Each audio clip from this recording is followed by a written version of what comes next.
Hi guys ఎలా ఉన్నారు? ఇది వ్రతం అయిపోయాక నెక్స్ట్ డే వ్లాగ్. మార్నింగ్ అలా లేచి బయటకొచ్చి చూస్తే అమ్మ పిండైతే రుబ్బుతుంది. పెసర పునుకులైతే వేస్తుంది ఈరోజు. మీలో ఎంతమంది ఇంకా రుబ్బురోలు వాడుతున్నారో లేదో కింద కామెంట్ చేసేయండి. ఇప్పుడున్న బిజీ స్కెడ్యూల్‌లో వాడడం కొంచెం కష్టమే. మేము కూడా మిక్సర్ గ్రైండరే వాడతాము. కాకపోతే ఏమైనా స్పెషల్ చేయాలనుకున్నప్పుడు గారెలు కానీ, ఇలా పెసర పునుకులు గానీ టేస్ట్ ఇంకా పెరుగుతుందనిపిస్తుంది. పైగా ఇలాంటివి చేస్తున్నప్పుడు కొంచెం కచ్చాపచ్చాగా ఉంటే టేస్ట్ ఇంకా బావుంటుంది. నేనొకప్పుడు పెసరట్టు అంత ఇష్టంగా తినేదాన్ని కాదు. ఆ టైంలో పెసర పునుకులైతే ఇంట్రొడ్యూస్ చేసిందమ్మ. నాకప్పుడు టేస్ట్ అయితే బా నచ్చేసింది.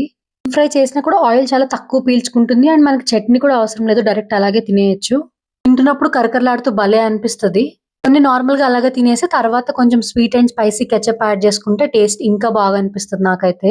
సన్‌రైజ్ అయితే అయిపోయింది. కిచెన్‌లోకి నేచురల్ లైట్ అయితే పడుతుంది. సో, నేను ఫాస్ట్‌గా ఫ్రెష్ అయిపోయి పూజ అయితే చేసేసుకున్నాను. మొత్తం అమ్మవారి పీఠం అవన్నీ తీసేసి నీట్‌గా క్లీన్ చేసి దేవుడి దగ్గర కొబ్బరికాయ కొట్టుకొని నేనైతే బ్రేక్‌ఫాస్ట్ చేయడానికొచ్చేసాను. చాలా మంత్స్ అయిపోయింది అమ్మ చేతి పెసర పునుకులు తిని. అందుకే టేస్ట్ ఇంకా బా నచ్చేసింది. అలా బ్రేక్‌ఫాస్ట్ చేసి మా గార్డెన్‌లో కొంచెం సేపు అలా వాక్ చేస్తూ ఉన్నాను. ఏమేం ప్లాంట్స్ ఉన్నాయో చూద్దామని. మామూలుగా పెద్ద మొక్కలు ఎప్పుడూ ఉండేవే. కాకపోతే రైనీ సీజన్ స్టార్ట్ అయింది అంటే మేము వెజిటబుల్స్ కూడా యాడ్ చేస్తాం గార్డెన్‌లో. ఫస్ట్ మల్బెర్రీ ప్లాంట్ దగ్గరికైతే వచ్చేసాను. ఏమన్నా ఉన్నాయేమో చూద్దామని. కానీ అన్నీ ఇంకా పచ్చిగానే ఉన్నాయి. మా హస్బెండ్, డ్యాడీ, నేను కలిసి ఇప్పుడు మా ఇన్‌లాస్ ఇంటికైతే వెళ్తున్నాము. అమ్మ ఇంట్లో కజ్జికాయలు చేస్తుంది. క్లైమేట్ చూసారా ఎంత బావుందో. టైం అయితే 9 అవుతుంది ఇప్పుడు. సో, మేము ఆన్ ది వేలో వెళ్తున్నప్పుడు ప్యాడీ ఫీల్డ్స్ అయి కనిపించాయి. ఈ ఇయర్ ఎవ్రీ ఇయర్ కన్నా కంపేర్ చేస్తే వర్షాలు కొంచెం తక్కువే పడ్డాయి. అందుకే పంట అంత బాగా అనిపించట్లేదు.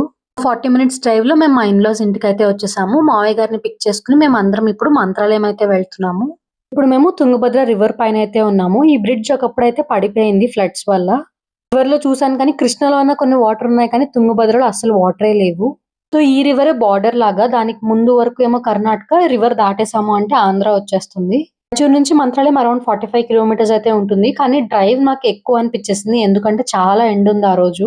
చిన్న వర్క్స్ ఉంటే కంప్లీట్ చేసుకొని తర్వాత మంత్రాలయం అయితే వచ్చేసాము. అరౌండ్ టైమ్ అయితే 12 అవుతుంది ఇప్పుడు. మా అత్తయ్య గారికి కూడా చిన్న పనుందని చెప్పి రాలేదు. సో, డ్యాడీ, మామయ్య గారు, నేను, మా హస్బెండ్ అయితే వచ్చేసాము. కెమెరా ఆన్ చేసి ఫోటో తీస్తున్నాను అని చెప్పాను. అందుకే అంత స్మైలింగ్ ఫేసెస్ అయితే ఇస్తున్నారు. మేమింత సడెన్‌గా మంత్రాలయం ఎందుకొచ్చాము అంటే, మావయ్య గారు వరి పంట వేస్తారు. సో, ఎవ్రీ ఇయర్ క్రాప్ కొంచెం తీసి అన్నదానం కింద ఇస్తారనమాట మంత్రాలయంలో. బియ్యం ఇవ్వడానికైతే వచ్చేసాము. ఎగ్జాక్ట్‌గా మనకి భోజనశాల అపోజిట్ బిల్డింగ్‌లో అయితే ఇవ్వాలి. లోపలికి కారైతే అలో లేదు. కాకపోతే 2 బస్తాలున్నాయి కాబట్టి మోయడం కొంచెం కష్టం అని చెప్పి పర్మిషన్ తీసుకొని లోపలికైతే తీసుకెళ్ళిపోయాము. 1 ½ ప్యాకెట్ బియ్యం అలాగే బెల్లం కూడా ఇచ్చారు.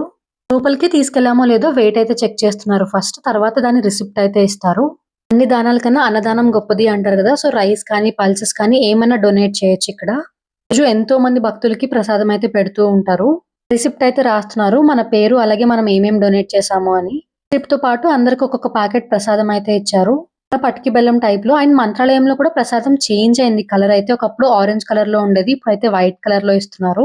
మీరు ఫస్ట్ టైమ్ మంత్రాలయం విజిట్ చేస్తున్నారంటే టికెట్ ఏం అవసరం లేదు. ఫ్రీ దర్శనానికి వెళ్ళిపోవచ్చు. కానీ లేడీస్‌కి ట్రెడిషనల్ వేర్ మ్యాండేటరీ.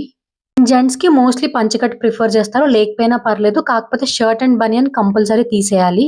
లైన్‌లోకొచ్చామో లేదో ఫస్ట్ తీసేయమంటారు. అస్సలు అలో లేదు లోపలికి. 20 మినిట్స్‌లో అయితే మాకు దర్శనం అయిపోయింది. చాలా బాగా జరిగింది ఈసారి. బయట చూస్తే జనం ఫుల్ అనిపించింది కానీ లోపలైతే రష్ అయితే లేదు. చాలా బాగా దర్శనం అయితే అయింది. 2 మినిట్స్ లోపల కూర్చొని బయటకైతే వెళ్ళిపోతున్నాము. మేమైతే డిఫరెంట్ ఎంట్రీ నుంచి లోపలికైతే వెళ్ళిపోయాము. జనరల్‌గా అయితే ఫస్ట్ నది దగ్గరికి వెళ్తాము. స్నానం చేసేవాళ్ళుంటే స్నానం చేయొచ్చు. లేదంటే తల మీద నీళ్లు చల్లుకొని మనం టెంపుల్ దగ్గరికైతే వచ్చేస్తాము. టెంపుల్ దగ్గరికొచ్చేసిన వెంటనే ఫస్ట్ బయట మాంచాల అమ్మవారుంటారు. అమ్మవారిని దర్శనం చేసుకొని అప్పుడు లోపలికైతే వెళ్ళాలి. 2009లో చాలా పెద్ద ఫ్లడ్స్ అయితే వచ్చినియి. అప్పుడు టెంపుల్ రూపురేఖలే మారిపోయినియి. తర్వాత ఈ కొత్తగా టెంపుల్ అయితే కన్‌స్ట్రక్ట్ చేశారు. ఎంత నీట్‌గా కన్‌స్ట్రక్ట్ చేశారో చాలా అంటే చాలా బావుంటుంది దగ్గర నుంచి చూడ్డానికైతే.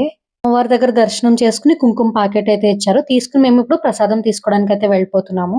రోజు ఎండయితే చాలా ఎక్కువగా ఉంది. దాంట్లోనూ మా దర్శనం 1:00 అయితే అయిపోయింది. మేము స్లిప్పర్స్ అన్ని కార్‌లో వదిలేసాము. మా ఊర్లో ఎండలే నార్మల్‌గా ఎక్కువుంటాయి. దాంట్లోనూ మేము చెప్పులేసుకోలేదు కాబట్టి కాళ్ళైతే అతుక్కుపోతున్నాయనిపించింది నాకైతే. సో, జనరల్‌గా అక్కడ స్ట్రెయిట్‌గా కనిపిస్తుంది గదా! అది ఎంట్రీ పాయింట్. సో, ఇయన్నీ మీరు చూసుకుంటూ టెంపుల్ దగ్గరకైతే వస్తారు. ఇలా స్ట్రెయిట్‌గా నడుచుకుంటూ వస్తే మనకి మెయిన్ టెంపుల్ అయితే బయట నుంచి ఇలా కనిపిస్తుంది. చూసారా ఎంత బావుందో! ఇలా స్ట్రెయిట్‌గొచ్చేసి రైట్ సైడ్ వెళ్తే నదైతే ఉంటుంది. ఆ తర్వాత ఇక్కడికొచ్చేసి అమ్మవారిని దర్శనం చేసుకోవాలి. అయితే ప్రసాదం తీసుకొని ఇప్పుడు లెఫ్ట్ సైడ్ అయితే వెళ్తున్నాము టెంపుల్‌కి. ఇక్కడైతే షాప్స్ అయితే ఉంటాయి. జనరల్ షాప్స్ అయితే ఉంటాయి. దేవుడి ఐటెమ్స్ కానీ, నార్మల్ ఫ్యాన్సీ ఐటెమ్స్ అయితే దొరుకుతాయి. ఒకవేళ షాపింగ్ చేసేలా ఉంటే మాత్రం చూసి తీసుకోండి. ఎందుకంటే ఒక్కొక్క షాప్‌లో ఒక్కొక్కలా చెప్తారు. లాస్ట్ టైమ్ మేమొచ్చినప్పుడైతే ఒక రాఘవేంద్ర స్వామి బొమ్మ అయితే తీసుకున్నాము. టైం అయితే ఆల్మోస్ట్ 1:30 అయితే అయిపోయింది. ప్రసాదం లైన్ అయితే చాలా పెద్దదుంది అని చెప్పి మేము బయట రెస్టారెంట్‌కి అయితే వచ్చేసాము.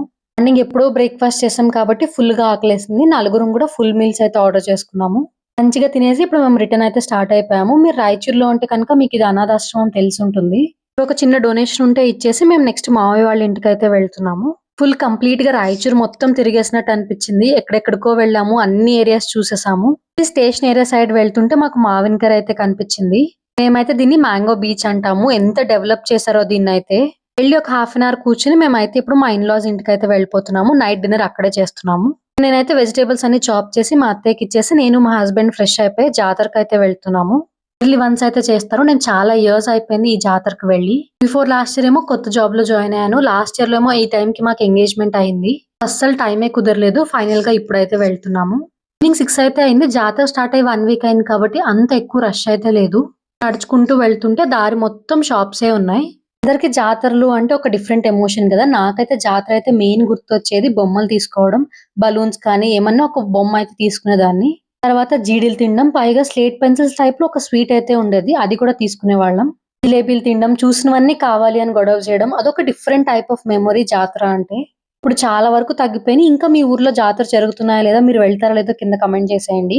మేమైతే కరప్తాత గుడికైతే వచ్చేసాము. బయట కొబ్బరికాయలు తీసుకొని లోపలికి వెళ్లి కొట్టేసాక దర్శనం చేసుకొని వచ్చి కూర్చున్నాము. చాలా మంది తెలిసిన వాళ్ళైతే కనిపించారు. సో, అందరిని మాట్లాడి ప్రసాదం తినేసి పక్కనే ఉన్న శివాలయానికైతే వెళ్ళాము. సన్‌సెట్ టైమ్ అయితే అయింది. టెంపుల్ బ్యాక్ సైడ్ మొత్తం పొలాలే ఉన్నాయి. ఎంత బాగున్నాయో చూడ్డానికైతే. మంచిగా దర్శనం చేసుకొని మేమైతే బయటకొచ్చేసాము. చినుకులైతే స్టార్ట్ అయ్యాయి. చీకటి పడే కొద్దీ మొత్తం లైట్స్ అయితే ఆన్ చేస్తున్నారు. లైటింగ్‌లో ఎంత బావుందో టెంపుల్ చూడ్డానికైతే. ఏమన్నా తీసుకుందాం అనుకున్నాం కానీ అప్పటికే చినుకులు స్టార్ట్ అయిపోయినాయి. సో, ఫాస్ట్‌గా ఇంటికి వెళ్దాము అని చెప్పి ఏం తీసుకోకుండా జస్ట్ పానీపూరి తినేసి వెళ్ళిపోయాము.